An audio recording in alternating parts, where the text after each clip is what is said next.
It's 5:30. We'll call our meeting to order. Would you please stand and join us in a pledge led by Linda?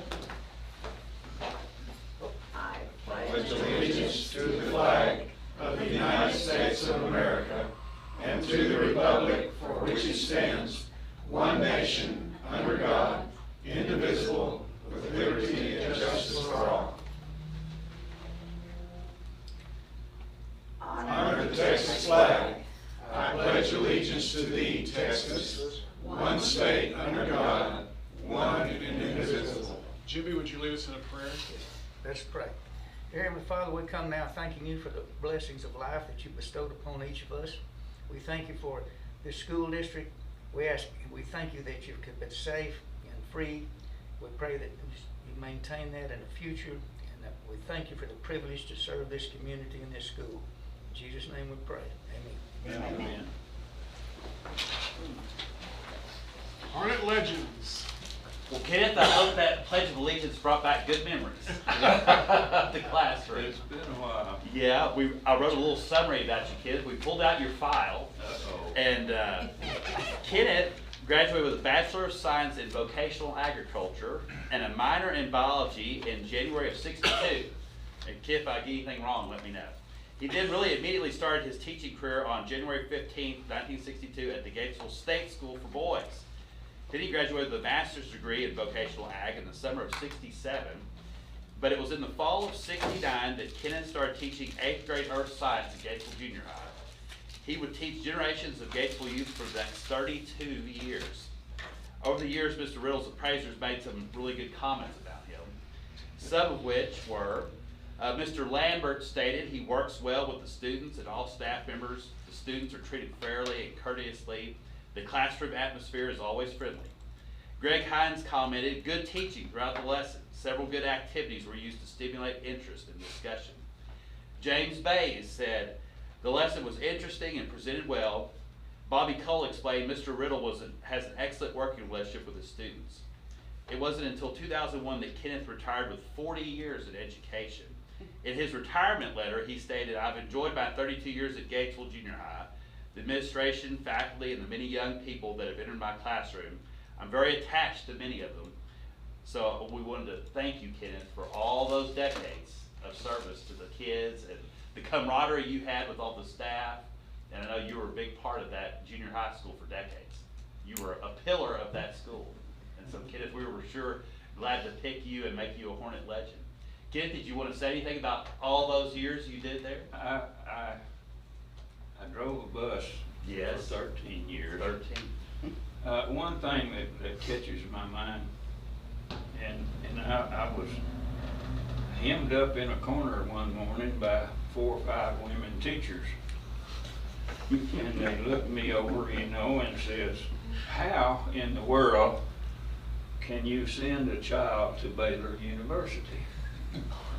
Well, click. You don't know me. Let me look at it. I said, if you notice me on Friday, my hair starts curling. And I said, Mom and I have got a suitcase packed already. And when she gets home, I'm ready. And we're gone either to Louisiana or Oklahoma, and we gamble. We come home, and I said, I don't put that money in the bank. I put it in a fruit jar. Yes. Bury it in the backyard. And I said, just the other day, I went out with my Geiger counter. I said, no, not a fruit jar. I said, the fruit jar will rust, the lid, and you lose your money. But use Calumet baking powder cans. I found a Calumet baking powder can, pulled it out of the ground, and it had $3,280 something in it. And I said, it took $3,218 to pay that kid's registration at Baylor. And I said, and Mama went, and I went and blew the rest of it. They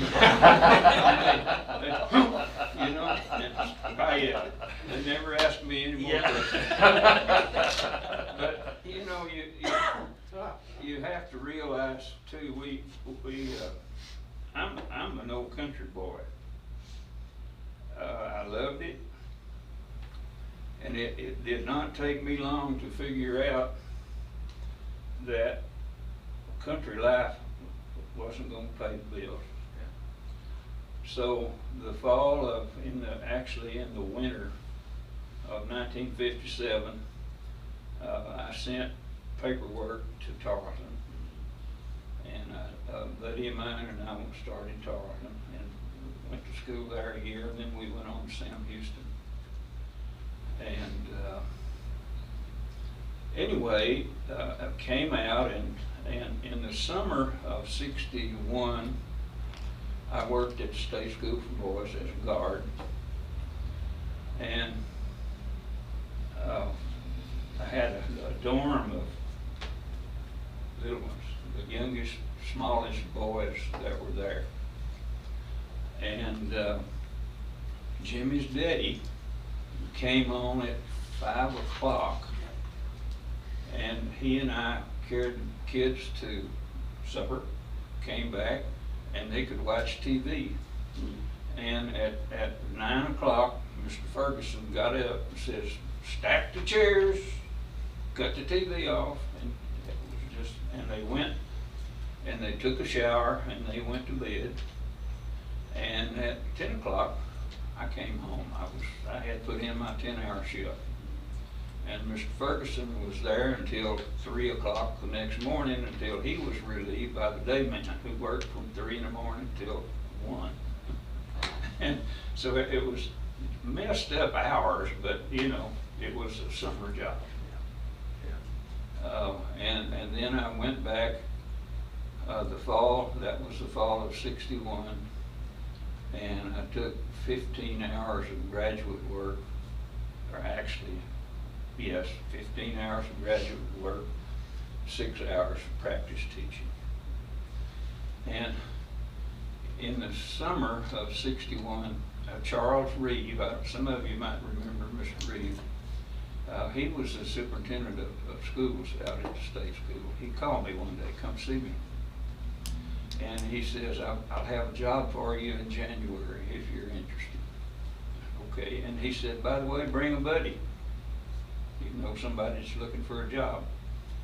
And so I went immediately the 15th of January to the Valley with those little bitty boys. Now you can imagine 30 of those little guys in a wood shop. And the first thing, guys, you are not allowed to touch the table saw. It'll eat you up. Don't even think about it. I was scared to death to let them use a electric jigsaw, you know, because of the fingers. But anyway, they made it. Wood lathes, they love to do things on a wood lathe. We built 1 million boxes. Every kid that come through, I need a letter box, you know, so we built letter boxes. And I would laugh at them, we would build a solid box. And they would look at it, well, sir, I can't put anything in that. Well, look, son, you've got to get it cleaned up first, sand it, and then bring it to me. And I went and I set the table saw, certain width, zip, zip, zip, zip, got a lid. Now let's go with some hinges. And we put hinges and a hasp on it, and okay, now you can varnish it if you want to. And that was one project, and the turnover was great. I was down there for 6 years, and I had one little boy that was there for all those years, because that was basically his home. He had nowhere to go. And he was a little tiny thing, and then he was, of course, had gone through all the schooling down there. I don't know what ever happened to him. But, you know, you could make a pleasant experience out of anything, even with a bunch of little criminals, you know. But, oh, they were caught stealing candy and cigarettes, you know, and things of that nature. And I only had one that I knew of. There was a pair of brothers, and they were there for a long, long time, and they finally sent them home. And they were, you know, they were just nothing size-wise.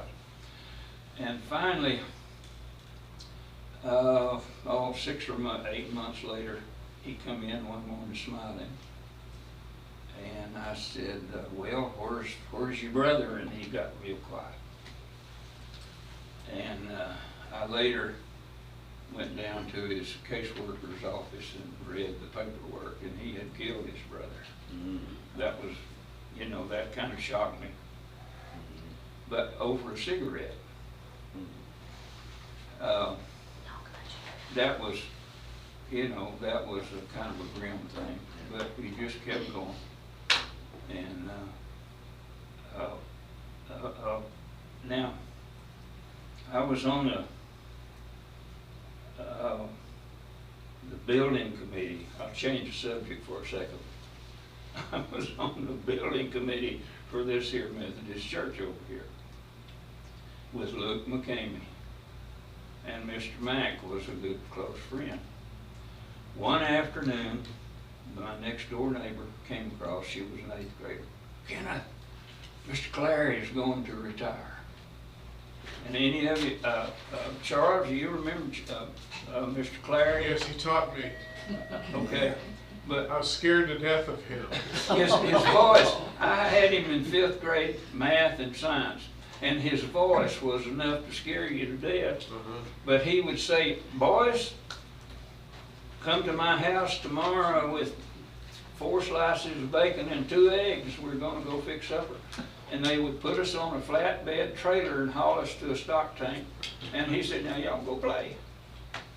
And we would go play, and he, all right, boys, come on. And he would pray for us, and he'd say, now line up and get your food.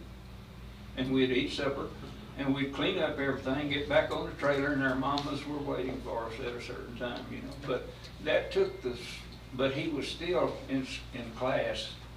His voice was enough to jar you. But He could also swing a paddle. I never saw him. I saw it once and I thought, okay, I'm not going to ever get that. I experienced saw it him once, and it wasn't use pleasant. I'm digging up some old things over there. But anyway, you know, I went immediately to Mr. McCamey. And I said, Mr. Mack, what about the 8th grade science job? Well, you can have that if you want it, son. That's just his attitude. Well, I thought maybe I better go see Mr. Whittenberg first. And he was okay with it, so I came to Gatesville. And I said, Mr. Mack, I would like to have a bus driving job. And lucky for me, I got the Turnersville bus that had been wild that year. I'm talking, they run their driver off. And he said, now you're going to have some trouble. And I said, oh, I don't think so. And I loaded that bunch of kids. Here we come to town, and I parked over behind elementary, hit the brake, got up. Kids, my name's Kenneth Riddle. I'm going to teach 8th grade earth science at Gatesville Junior High School this year. And I seem to know a few of you, and I went down, I said, your daddy's name J.R. Latham. That was Kyle, he was in the 1st grade that year. And we went right on around, and I named mamas and daddies. And I got to the back of the bus, and there sat an old kid, and I said, I don't know you, but I have a slight feeling within a week I will. But I said, I want to tell you up front, I am on the first name basis with Mr. Pruitt. Never had a lick of trouble. And the rest was history, kid. The rest, 13 years, yeah. But that old kid, he had 2 sisters that were just sweet sugar, but he had been a rebel rouser. And that, you know, that brought it under control. Well, Kenneth, you want to get your certificate here, and family, why don't y'all come on up? Kenneth's got 3 children, 5 grandchildren, and 2 great-grandchildren. And they couldn't all be here tonight, but you guys are here. Well, they're scattered. Yeah, y'all get in the picture with us. And board, y'all want to get in it too? Put this in my, Take your time. okay. We'll put this in the newspaper. Yeah, I'm kind of woozy. that's okay. And shaky. Okay. Oh, yeah. I'm fine. I've got a cane. Y'all don't have to go too far. Okay, where do you kinda- wanna stop? I think just kind of turn around here and let's see Yeah. if Jeff can get everybody in here. Thanks, sir. Get them first and then. Thank you very much. I'm looking at some of these guys sitting back here against the wall. I see some faces back there. Okay.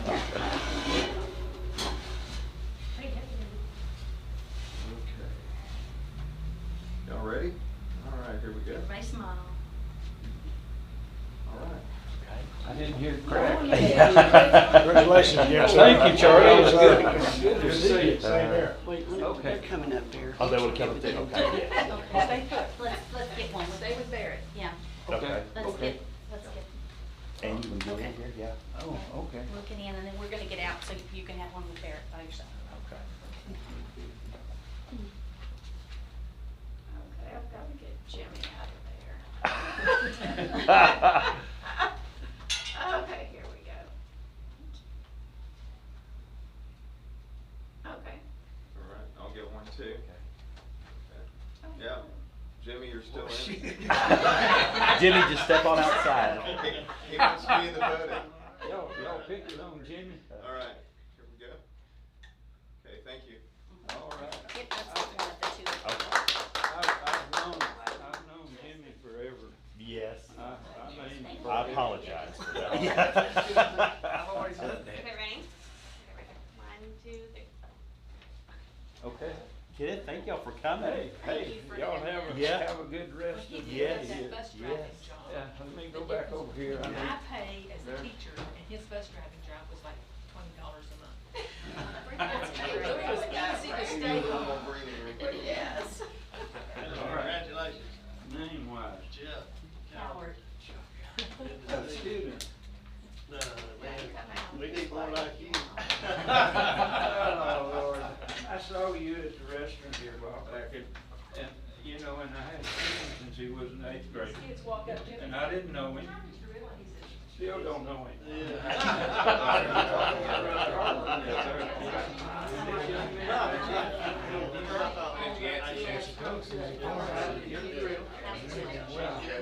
Yes, sir.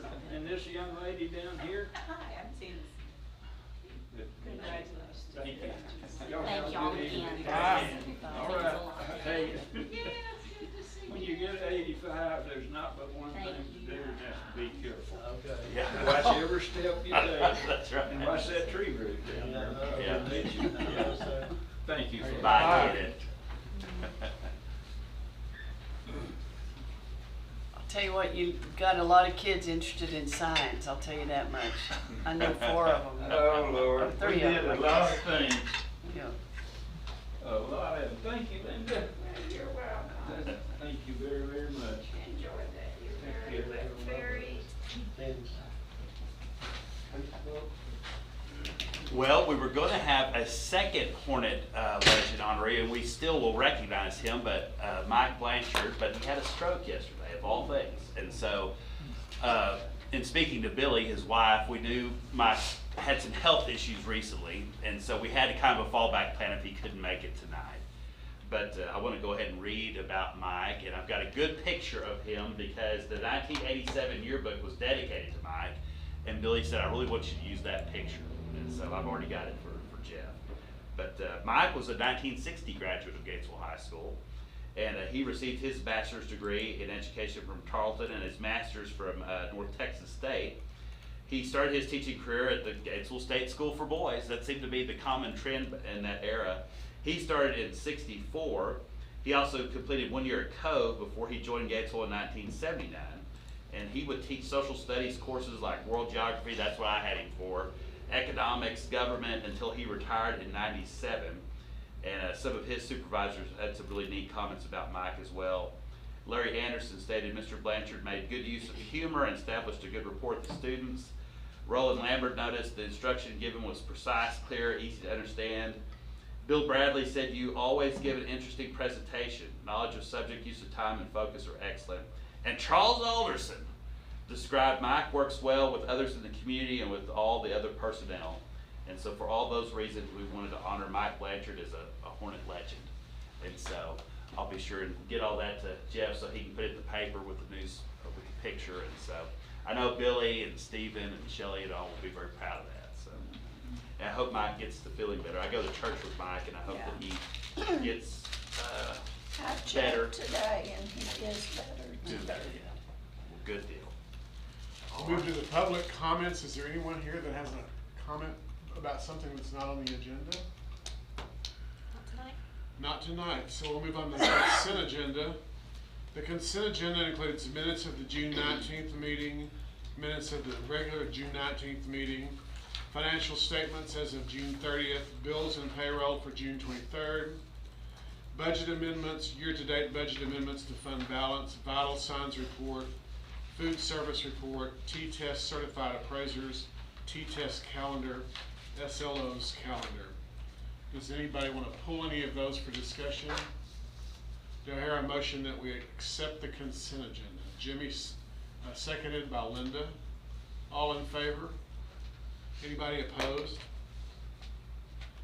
All right, now we go to information. We'll start with Scott on attendance tracks. This is just to keep the board informed that the state requires us to have 75,600 minutes in our school day, and we are in compliance with the state. We have the tracks listed down there for pre-K, primary, elementary, and for all our campuses. And we also have included in our alternative programs, which is DAP for discipline and our WINGS program for our credit recovery. And so this is just the information that we have, and we built into the schedule some time, some minutes that we put in the bank, so to speak. So if we have a snow day, a day that we have to take off, we do have time in the bank that we can use without disrupting the whole calendar. And so the times are listed there for you, and this is just to keep you informed that we are in compliance. If you had any questions about the minutes or anything like that, we're happy to find the answer for you. Thank you very much. And now we have on-ramps. All right. Well, On-Ramps is a fairly new program. It's been around for a few years, but it's our partnership with the University of Texas at Austin for dual credit courses. And so I made a little chart here to talk about how do our kids do in On-Ramps. On-Ramps is the courses are pretty tough because you're taking like what you would see as a freshman at UT. And so you could only imagine how difficult some of those might be. And so I think there was a question last board meeting, well, how did the kids do? And so I've got all the subjects here that we offer, who teaches it, the number of college hours you get, if it's just one semester or a whole year, how many percentage of the kids were eligible to get the credit, and then what percentage of the kids actually accepted it. So in other words, if you made a C, you could technically get the credit, college credit, but a kid might say, I don't want a C on my college transcript, I think I'll just take the high school credit but not the college credit. Now you have to take that, you got to get high school credit, but you could defer and say, I may try my hand and make a little bit better grade. So as you can see there, the first couple lines, Ms. Finley teaches the rhetoric, the English courses, and they're 3 college hours, and you have them either in the fall or spring for one semester. And the kids did real good. Look at that first one there. They had in the fall 100% eligibility and 100% of the kids accepted college credit. So the kids did real good. In the spring term, 88% of the kids were eligible for credit and 88% accepted. Bonnie Latham, she teaches the U.S. histories.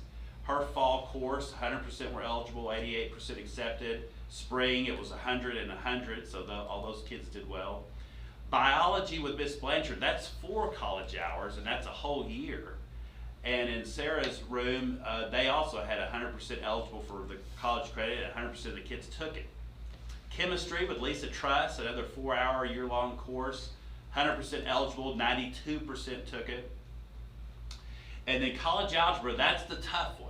That's the one that the kids struggle with the most. It's a year long, and what we've been doing is we've had sophomores taking that, the advanced sophomores, typically, and the track there is you take Algebra 1 in 8th grade, and then you take Geometry Honors freshman, and then College Algebra in your sophomore year. And 48% got credit eligibility, 31% took it. And so what we're trying to do to help increase that percentage is change the sequencing a little bit more in order to give them another year of maturity to try to do a little bit better. And so if you see down here in red, going honors students per se will take Algebra 1 in 8th grade, Geometry honors in 9th grade, but then as a sophomore, take Algebra 2. And then your junior year, you've got a choice. You could take on-ramps pre-cal, you could take regular pre-cal, or you could take on-ramps college algebra. So you've got a little menu there. And then your senior year, you could take calculus, on-ramps pre-cal, or on-ramps statistics. And so we thought by giving them one more year of maturity, that might help their, how they do. Pre-cal, with Ms. Katsouris, that's a 3-year class, 3-hour class, year-long. 86% were eligible, 71% accepted. And then statistics with Ms. Venus Leung, it's a 3-hour course, year-long, 100% eligibility, 100% acceptance. So the kids do real well, with the exception of the college algebra being the toughest one. And again, we're trying to tweak it a little bit to see if they can't do a little bit better. So it's tough when you get your feet wet with the first on-ramps course being the math. Intuitively, the math doesn't come as naturally sometimes as a rhetoric or a social studies, stuff like that. So anyway, that we wanted to let y'all know how the kids did in all their college courses there. Do y'all have any questions about that? Okay. All right, now we're gonna go to Mr. Frazier for cafeteria meal prices. Okay, we should have been presenting this to you earlier, but we have to wait until TDA gets their rates finalized, and then we're able, because we're using their tools to calculate rates for students and for adults. So based on their tool, what we are coming up with this year is a 10-cent across the board raise in all meal prices for students. You see the historical, you're looking at the historical chart right there.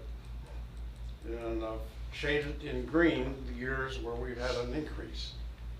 So this is actually for grades pre-K through 3, the first increase we've had in quite a few years. Same goes for the grades 4-12 on breakfast. And pretty much across the board, even at the full pay lunch for pre-K through 3 and grades 4 through 12 is the first time we've had a rate increase in a number of years. So we're going to recommend a 10-cent. This is in accordance with TDA's recommendations. And this is Mr. Coward's wife that works with me on the TDA matters. She is our child nutrition specialist. She works, I don't see Megan Hendricks here tonight. I saw her earlier, who works for the SFE, or Food Service Management Company. And then there's a separate tool that comes out for the adult meal prices, and this just came out.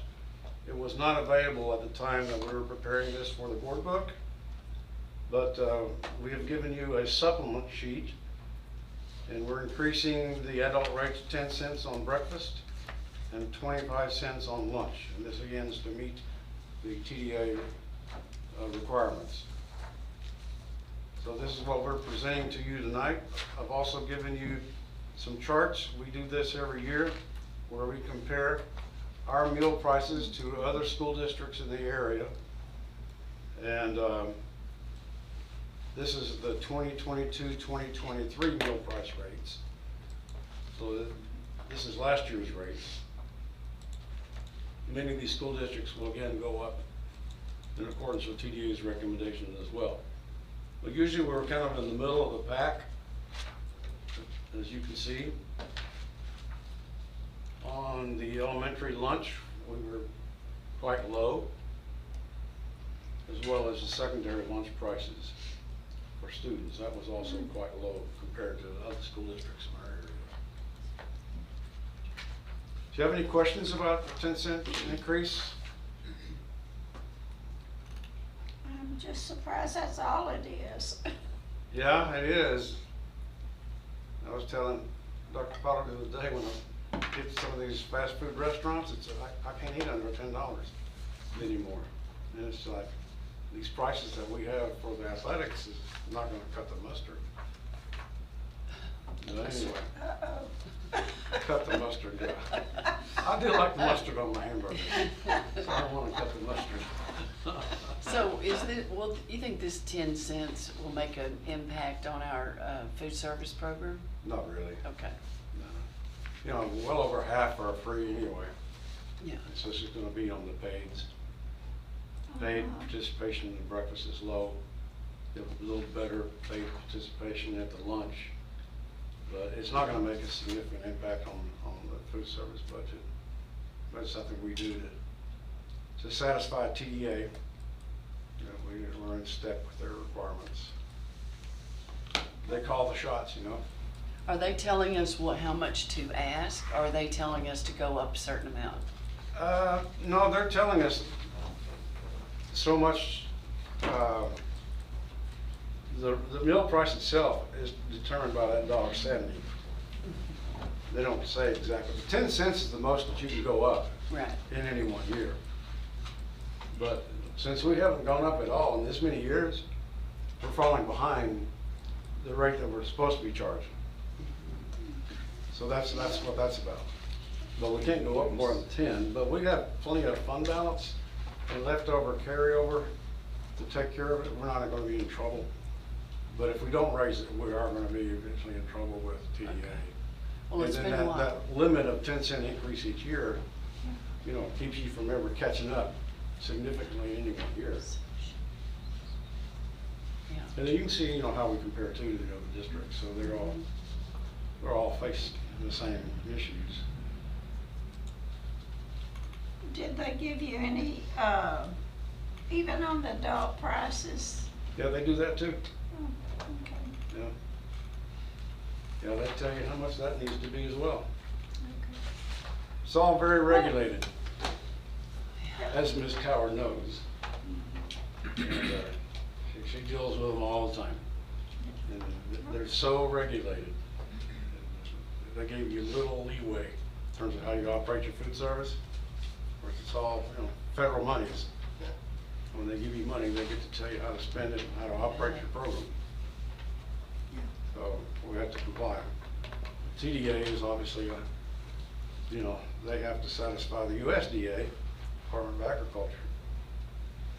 And so it all kind of goes around and around in circles with that government group.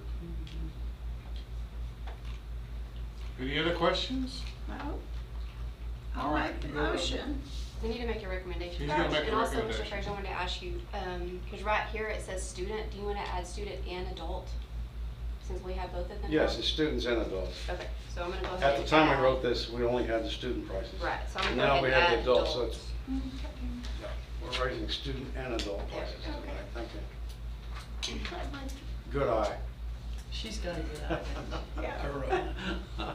All right, state your motion. That's the motion. Okay. All right, any other further questions?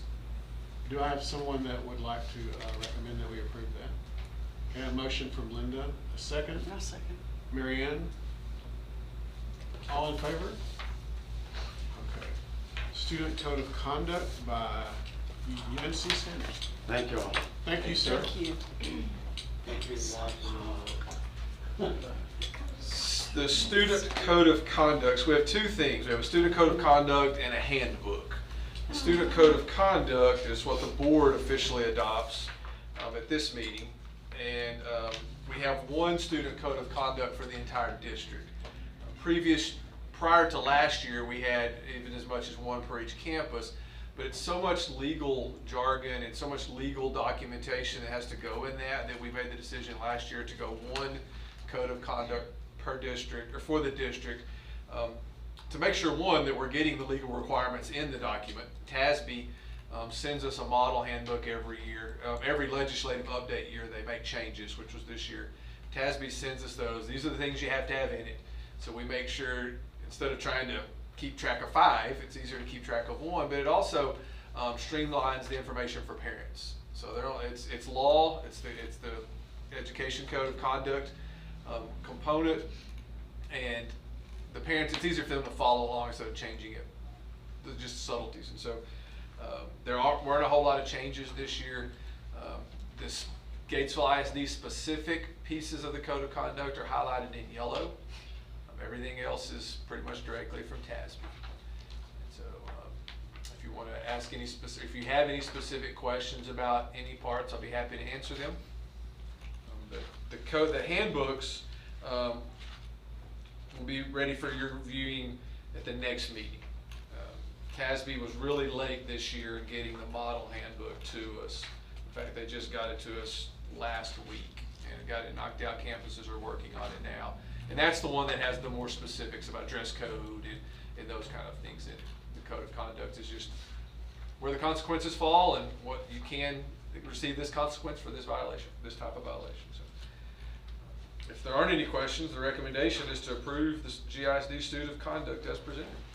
Do I hear a motion?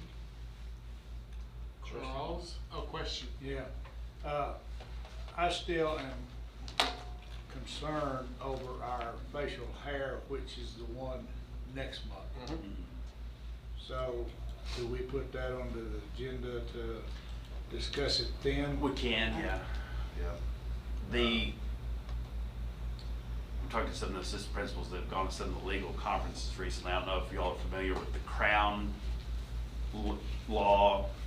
Basically, it originated with African-American students, but basically what is coming is that you're no longer going to be able to comment upon people's appearances as far as like hair of any kind, color of hair. The person's physical appearance is off limits to you, is what's going to happen. I feel like that's what's looming. So the school district cannot regulate neat and trimmed beards? I think what we agree about is that neat and trimmed. I think what Jimmy's beef with that is it's so subjective. You know? You're right.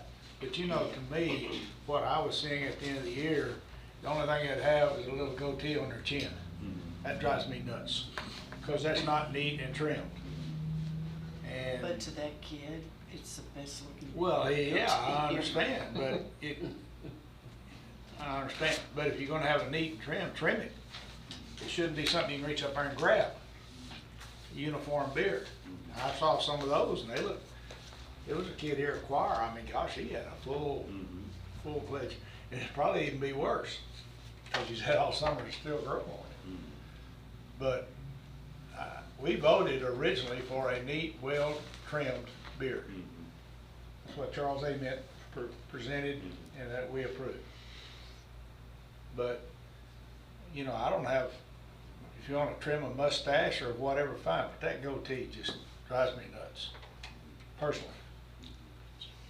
So, we'll do what we need to do, but if it's not worth going to court over. Yeah. We also said that we relied on our administrative Right. team to use their discretion in what that was, and then to communicate what their feeling of neat and trimmed is to the student body early on, so that the student body knows what the administrator wants.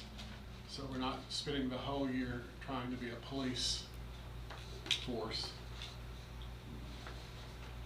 I mean, if you're at the high school, you should know what Liz is going to expect you to look like. And the only way they can know is she's going to tell them. You know, and that's neat and trimmed. And so I don't know if she's going to get into a situation where she says, okay, I want 2 inches here and 1 inch there, and you know, I don't know about that, but we're going to have to rely on Liz just to interpret neat and trimmed. I could ask our lawyer too what they think is acceptable and, you know, maybe kosher as far as what you can ask, and maybe what some good guidelines would be that's not too time consuming for the principals to have to monitor, and some sort of happy medium. Yeah, I think some of that was to reduce the times that our administrators are running down the hall with razors. You know, and Our measuring sticks. But the thing, my comment was, if you have a rule and you have a policy, enforce it. If you're not gonna do that, do away with the rule. That just drives me nuts. If you have policy, it's your job to enforce that policy, ever what it is, whether you like it or not. When do you expect the state to do away with the rule at all? I have to wait and No. see. I need to read what the Crown legislation says specifically, but it originated again with African American students with cornrows and different braids and things to where it doesn't meet up with what like a white student dress hair code would have. You know, it was. Is it limited to hair or It was hair. just hair specifically? Or would hair be? They've had so many lawsuits over that, and they're so tired of having to fight for their right to wear something where they want it. That finally the Facial hair fall under the head hair? It can if it creates that irritation. There are some kids that can get a medical note if it creates that irritation on the You would skin. excuse that one in honor, if that's the case.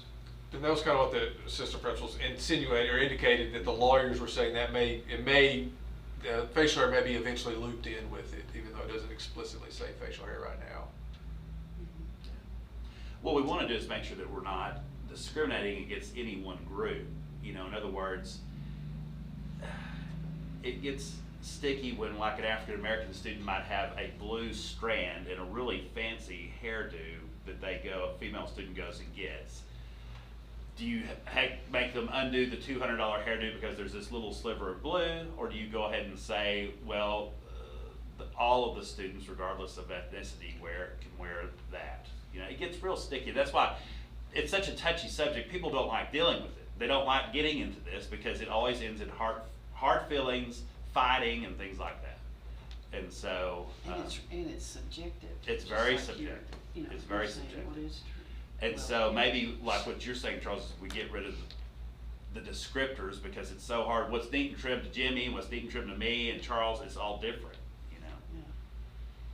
Because in my mind, when I originally pitched it, I was saying like what we're not wanting was the ZZ Top type thing. That was the only example I could give of a beard that was truly, you know, you would think would be unkempt.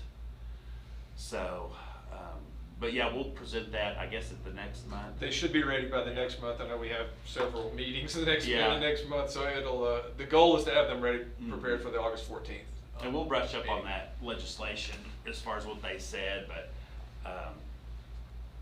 yeah, we can either do away with that wording or come up with some sort of, maybe the lawyer can tell us. Solve it all, clean shaven.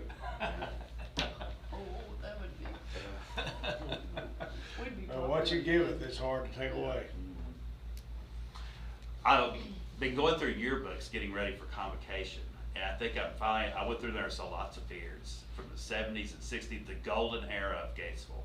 And I think what I'm gonna do is I'm gonna get some of those pictures and show y'all. I was looking at the 70s the other day and really how long the hair was even then. Yeah. It was really long. Yeah, but there's some sort of revisionist history that happens that we all look like this back in 1950, and we didn't. We didn't. But it sure does feel good to say that we did. All right. Okay.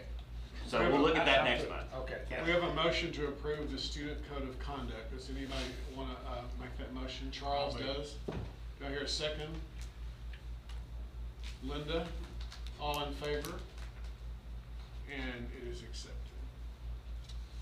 And you are still here. I'm still here. If you remember, back in April, we applied for a bullet-resistant shields. We applied for a grant, bullet-resistant shield grant, and you had to adopt a resolution. And in that resolution, originally in April, Dr. Pollard, the superintendent, you designated the superintendent as the grantee's authorized official. Well, now we're in reporting period time, and I cannot report anything, and because I'm not the designee, the authorized official. And to make things more efficient and not have to put it on Dr. Pollard's plate every time we have to report something, I'm coming to you today to ask you to change the authorized grant official from superintendent to assistant superintendent of administrative services.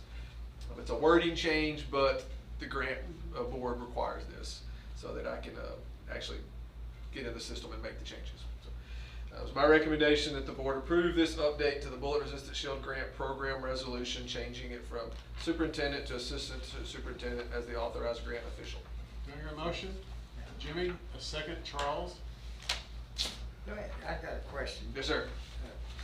I asked before, this covers every window in every building. Oh, it's a different grant, but yes, we do have a grant that's covering it's entry resistant film. I got you. And yes, that is every window that we reasonably determine someone could break and crawl through. Okay. You have some at the elementary that are kind of second story level windows that we didn't put it on those, but every other building that will have students in it that has this level windows, this film is going on, and they're pretty close to done with that. I know that I saw the van outside the high school today. Okay. That company's worked really well. I really like the Hornets and all that. It looks that are on good, the doesn't doors. it? It really Yeah. looks nice. These are the shields, Jimmy, that God forbid we had somebody in a room and we've got to go in, the police would use these as a battering and a shield to protect them. I got you. So those are two different safety grants that they've allowed us to apply for, and we have to go understand. talk about all of them. Did you have a question? Ms. No. Hampton? Okay. All in favor? And it carries. All right. All right, now we go to Central Counties Services. This is the old MHMR. And so, Central County Services, we've partnered with them for many years. They cover a lot of different counties. We're in that area, that regional area, and they provide counseling. It's just another one of those groups, kind of like Freedom Reigns and Starry and all those different ones that if we refer students, they can help us out. And so they presented this, they've already signed it, and they want to keep the partnership going, and so it just formalizes that. We anticipate a continued need for mental health services, and so it's my recommendation that we renew the memorandum of understanding with Central County Services for 23-24. So if they could ever help us out with counseling, we'd sure take it. Do I hear a motion? All right, Mary Ann, a second. Linda, any further discussion? All in favor? Okay, and now dispatch. More MOUs. The city was real gracious. They, Police Chief Hunt and the City Council and the new City Manager Scott Albert, they said it would really be more efficient if our dispatching was done through GPD as opposed to the Sheriff's Office. And so they said, we'll do that for you for free. And so that had been kind of a sticking point. Last year we wanted to get it as affordable as we could. The Sheriff's Office said, we'll do it for free, and the police were gonna charge. And so that was really kind of them to offer it for free. And so it'll be a more efficient method of dispatching, and it'll continue to support us with our newly formed police department. And so we really appreciate the city manager, mayor, and the city council for approving that. So we just need you guys to approve it now so we can sign it and start it. So I would recommend that the board approve the MOU with the Gatesville Police Department for dispatching services. They also Motion. handle the 911 call. And I sent them a thank you email after they approved that. So we're real appreciative of it. That is correct though, right, Yancy? 911, I believe that's all in, I'm pretty sure I think that's all. that's all Yeah. encapsulated in it, yeah. Any other questions? Do I hear a motion? Jimmy, second. Charles? Any further discussion? All in favor? Okay. High school program alternate time for attendance. Well, some of our programs have a little bit unique schedules. They're not on campus all day, and so they're not there for the traditional morning attendance taking time. And so Wings is one of those programs, and also Temple College, the Texas Bioscience kids, they drive over to Temple College either in the morning or afternoon. And so we need 2 attendance taking times, kind of mid-morning and mid-afternoon, to capture those kids to make sure we're counting them. And so what we're recommending is that at 9:40, we would take an attendance for Wings and the Temple College kids, and then at 1:15, we would have an afternoon count for them as well. And so if you're at Temple College in the morning, we'd count you when you get here in the afternoon, and vice versa. So I would recommend the alternate attendance taking times for the Wings and TBI programs to be approved as we presented. Again, just a couple of programs we've had for years, and they just have a little bit different schedule. We have to be a little bit more crafty to catch them when they're here. Do I hear a motion to accept that? Linda makes the motion, second Jimmy. Any further discussion? All in favor? Okay, now we'll go to solar eclipse. Now we're getting somewhere. Yeah. So, April 8th of next year is the big solar eclipse, and we're taking it seriously. All the cities and towns in the zone of uncertainty, no, what do you call it, the zone of, Path of totality. path of totality. I'm in the zone of uncertainty. Collectively, we're in the path of totality, and so we're one of the best locations, I guess, in the world as far as seeing the solar eclipse at its full grandeur. And so we met recently with Sherry Shepard, who has taken a part-time job with the city, and that's her sole duty now. Between now and April 8th is to plan and get ready for the massive amounts of people that could potentially come here. We'd rather be over-prepared and not taken off guard. Now, it may not be nearly as many people as what we expect, but who knows? So we intentionally on our school calendar don't have school that day, so the kids aren't here. Because if Main Street's clogged, God, just imagine the intermediate dismissal that day, Charles. You'd be back, you go to the feed store at 1 and back at 6, so. Anyway, it's a staff development day, so we may ask some of our staff members, especially our GISD police force, to come and help us. We're thinking of taking advantage of it as a fundraising opportunity. The football stadium would be a good place to see it. You've got a place to sit, you've got restrooms to use, we could use vending. Mary Ann, you were going to say something? Excuse me, is it a comp day for teachers if they've already worked? It's a teacher staff day. It's a staff Yeah. day to be there. Yeah, and so. Are they gonna be able to go to the stadium and look at it, or? Oh, yeah. I mean, it would be included in the Yeah. day. And, It only lasts like, what, 8 minutes or something? yeah, I guess so. And we wanted to take advantage of the fundraising nature of it, to where if there's going to be that many visitors here, well, why not? And Sherry said it really, as far as venues in town, they would prefer us to use the stadium as opposed to them using the Civic Center, just because it's got more parking, more area, things like that. And so, you know, we would have probably ticket sales from our online ticket store. We could sell concessions at the concession stand. Some of our people might want to make t-shirts. I don't know. We don't want to get too outlandish on it, but anyway, we've got our new sound system. We could play music while it's going on. We might even incorporate some of our busing if there's large numbers of people, like at the park or something. The city asked if we might potentially bus them from one area to the stadium. And so we're early in the planning stages, but I wanted to get that in front of you guys and ask for permission to engage in some sort of fundraising activities with it, because we might be able to make some money. If there's people from out of town, I wouldn't suspect that many people that live here would go to the stadium, but people that are coming in might like a nice place to sit. All of the hotel rooms are booked. The hotel rooms were also greatly increased in their prices. $500 to $600 a night is what Sherry said. The Airbnbs went to $1,000 a night, three night minimum, and so people are already, and it's all booked. So people are already making a lot of money. So it is a real thing. It's not going to be like 10 people that come here. It should be a noticeable amount, and so we want to be prepared and make sure that we don't have the kids here, so we're not having to deal with that safety issue. But with the staff on hand, could we make some money from it? Could a club like sell something? They could.